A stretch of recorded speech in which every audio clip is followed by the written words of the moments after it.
anak ng huhuli nga natin, tapos tinutulungan mo pa, pinapayaman mo pa yung scammer. Ano ka ba, tol? 100 lang naman yan. Tsaka malay mo, dito ko mabawi yung natalo ng biktima. Wait, 500,000 pesos per 100 peso bet? Naniniwala ka dyan? Yeah. Yun exactly ang pang-come on nila. Kaya ang dami nilang nasa scam. Maliit na taya, malaking panalo. Kakataya mo ng maliit, hindi mo alam. Ang laki na pala na nagastos mo. So, ano? Ayaw niyo ba ng milk tea? Ha?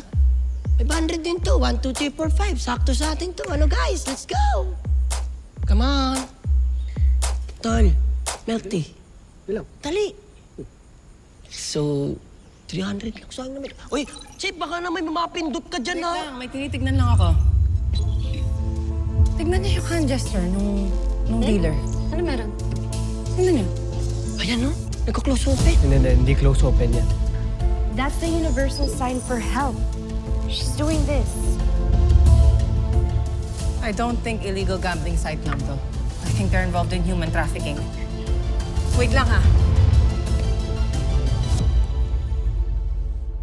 Yeah, she seems like she's asking for help. Paulit-ulit yung gesture niya. Kung human trafficking yan, baka kailangan ninyo ang tulong ng major crimes. Yes, sir. Pero kailangan pa rin natin ng complainant. Hindi tayo pwedeng kumilos based on that. Might be a simple case of domestic violence. Yes, I know, sir. Kaya pinapahanap ko na sa team ko ang identity niya. Because kung nawawala siya, malamang hinahanap na siya ng pamilya niya.